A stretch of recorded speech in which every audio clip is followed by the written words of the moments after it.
What's good, MMA fans? Welcome back to the channel. I'm I9s and I'm here to break down UFC 286 full fight card predictions, early prelims all the way to the main event. Of course, as you guys know, a little bit of a rough skid on the last two cards. I think everybody probably had rough predictions on the last one, especially for the prelims. But let's just get straight to the star prospect of this card. I think it's Lerone Murphy for sure. He's fighting, I believe, another undefeated prospect too, somebody that's new to the UFC. Lerone Murphy is somebody I've been on the lookout for. He's been out with injuries, but now he's coming back. He's on a London card. He's going to get a big pop when he comes out. Next up, the show stealer fight. I don't even need to say much on this. We all know this is most likely going to be fight of the night, fight of the month, fight of the year potential. It just has banger written all over it, and if it doesn't end early, I feel like it's just going to be another war to add to Justin Gaethje's wars. Now for the fighter in the oven, it's of course Kamaru Usman. I mean, Mans is looking to get his belt back. Only 3 champions out of, I believe, 14 or 17, something along those lines, have ever gotten their belts back. And it's Stipe, Amanda Nunes, and I don't remember the other fighter, but Kamaru's looking to join that list of fighters. But let's just jump straight into the first fight on the card. Juliana Miller taking on Veronica Hardy, Dan Hardy's newly wedded wife. Congrats to y'all. I'm going to go Juliana Miller. Veronica Hardy's coming off of a 3-year layoff for multiple reasons, I know. But Juliana Miller, she's just looked promising. I didn't really watch that season of Tough that she was on, but I watched her highlights, I watched the fights, and she looks solid for an up-and-coming fighter. So I'm going to go Juliana Miller by a decision. But honestly, I could see a path to victory for Veronica Hardy. So it's not outlandish to bet on Veronica Hardy. I'm going to go Juliana Miller. Next up on the card, we got Herbert taking on Ludovit Klein. Man, the UFC does not give Herbert any easy matches at all. I haven't seen an easy fight for him in a long-ass time, if I ever even have. I want to go with Herbert, but it's just hard to pick him against somebody like Ludovit Klein, who throws bombs. And I don't trust Herbert's chin. It's suspect. So I'm going to have to go with Ludovit Klein by a second-round knockout. But I would really like to see Herbert win. I'd like to see him rebound, start to do better in his career and in that division. Now, moving on up the card, Joanne Wood taking on Luana Carolina. I've not been picking these female fights that great as of late. I mean, unless you count the amazing upset I predicted, Alexa Grasso.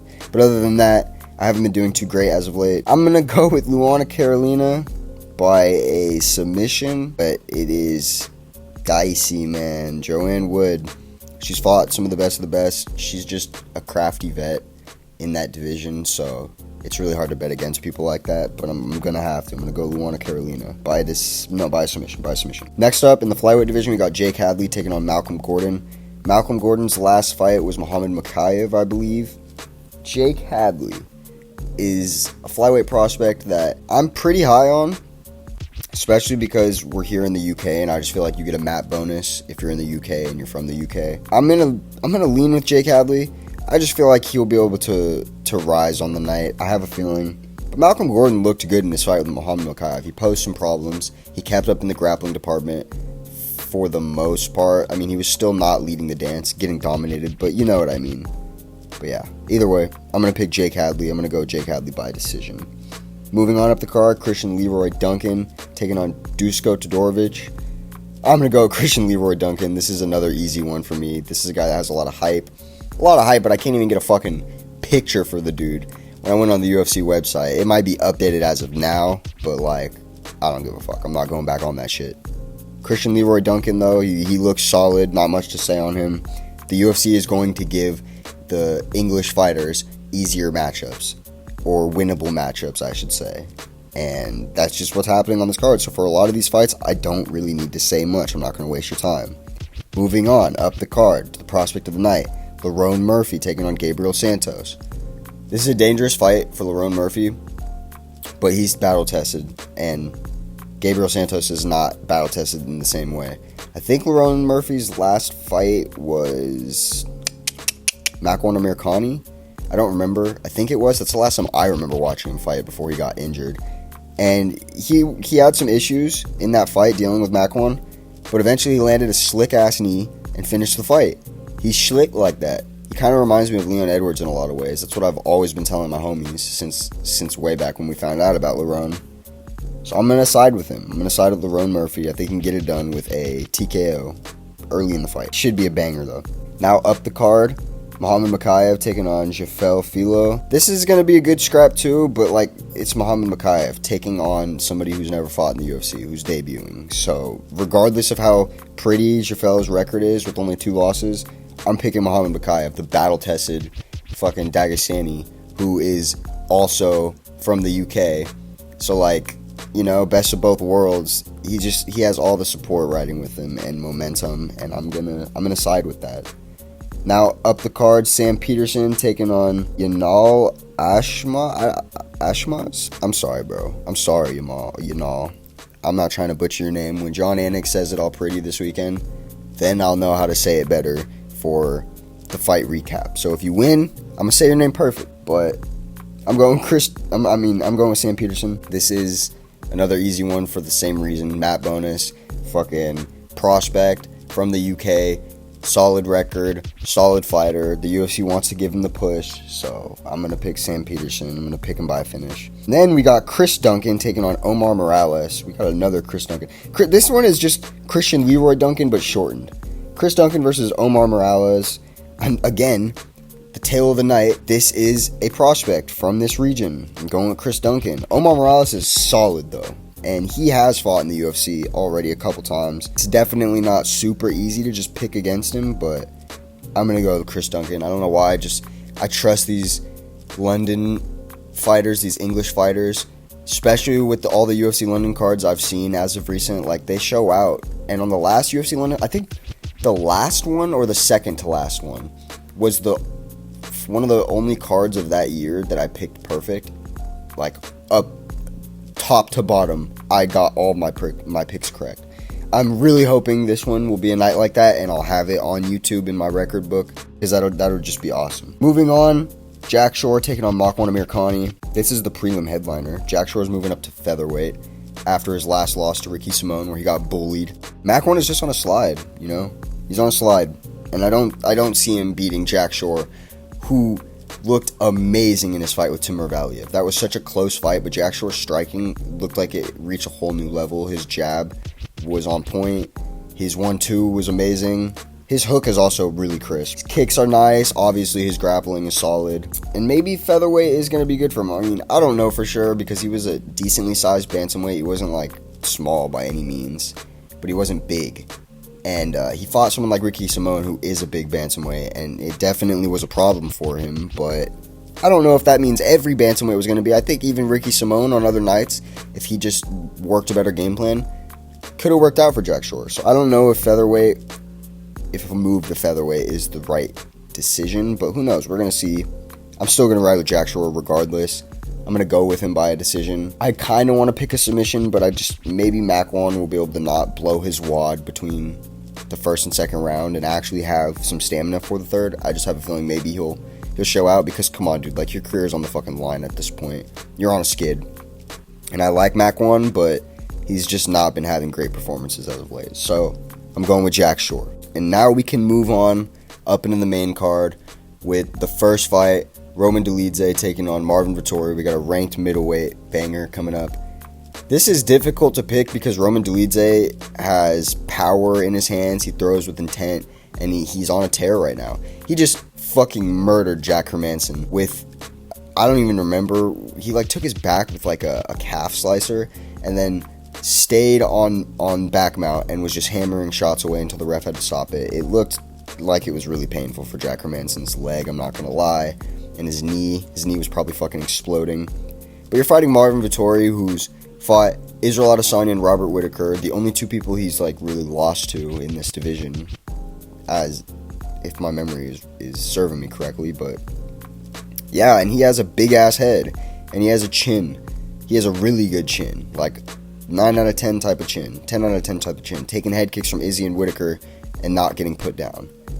So, I mean, he's also a really hard worker, and I think he is one of the only, if not the only, Italian fighter in the UFC, so that's going to be carrying some weight with it, regardless. Like, he's fighting for his nation. I've always respected him for that. I always respect fighters like that are willing to put their put their home on the line. Especially me being an American that comes from America where we don't have it like that. Like, nobody's really writing for American fighters. Colby Covington is one of the most hated fighters. Half of my country hates him, and then the other half that supports Trump fucks with him. Like, that's just how we are, and it's lame. So I fuck with it when I can see a country and a nation getting behind their people. I'm gonna go with Marvin Vettori. Viva Italia. Next up, we got Jennifer Maia taking on Casey O'Neill. I'm super high on Casey O'Neill. I believe she's from Australia. She's undefeated. Jennifer Maia is getting old. I'm going with Casey O'Neill. I think she can get her out of there with a TKO, honestly. I think she's just going to put pressure on her. She's going to give that bitch them hands, and I think she can get her out of there. Get a performance bonus maybe even. Who knows? Get the crowd fucking hype. Get Dana hype. Get me hype. For the feature fight of the card, we got Gunnar Nelson taking on Bryan Barberena, a welterweight bout. I'm definitely going to have to pick Gunnar Nelson. We just saw Bryan Barberena get subbed by Rafael Dos Nachos, and that's literally Gunnar Nelson's realm. He's a rangy karate fighter who picks his shots, smart on the feet, and looks to get you to the ground and wrap your neck up. So I feel like Gunnar Nelson could do that perfectly to Bryan Barberena. I am a little bit nervous because Bryan's been in there with the best of the best, and he gets scrappy, and he usually finds a way to land and do damage, and if he starts to land and do damage, it's bad. I don't think Gunnar Nelson can take it the same way Bryan can. But I feel like he could be smart, methodical on the feet, find a way to wrap him up either on the cage or get a takedown, something, and secure an arm triangle choke or rear naked. I don't know if he can get the back though, so let's bank on an arm triangle choke, because I feel like that's the most likely thing to happen. Now to our co-main event, the fight of the night, fight of the fucking year, potentially fight of the century. Rafael Fiziev taking on Justin Gaethje. I'm still going with Rafael Fiziev. It's a 3-round fight. Gaethje is there to be hit. Fiziev, when he hits you, he fucking drops you. He does damage. He's just too technical, too precise, too clean, too powerful, too quick. And like he said, he's just too good, bro. So I gotta go with Rafael Fiziev. I love Justin Gaethje. He's one of my favorite fighters. He's called the highlight for a reason, man. But he's getting older, and I just think he's been through too many wars, and now it's Rafael's time. And I want to see Rafael climb up and whoop Islam Makhachev so bad. I've been doing really iffy in my main event picks lately, so I guess take it with a grain of salt. I'd have to be a real one and tell y'all that. But Leon Edwards versus Kamaru Usman, right? So I predicted Usman to win the last fight. I was obviously wrong. I was almost right, but I was wrong. And they've now fought twice. They've shared almost 8 rounds of cage time. And Usman's won majority of those rounds. I think he has a chip on his shoulder, and I do think that he can join that group of fighters that is Stipe, Amanda, and I think it's Dominic Cruz. I don't actually even remember who the other fighter is, but it's a solid list of fighters, right? Usman definitely is that caliber of fighter to join this list. I've been saying he's going to for the last couple of weeks now. Honestly, last couple of months. The closer we get to it, the more I start to feel like Leon Edwards is going to win. Seen the press conferences now. Leon looks confident. The fans are with him for once, which I know he's not used to having. He gets to be training at home in comfort, surrounded by his family, his team.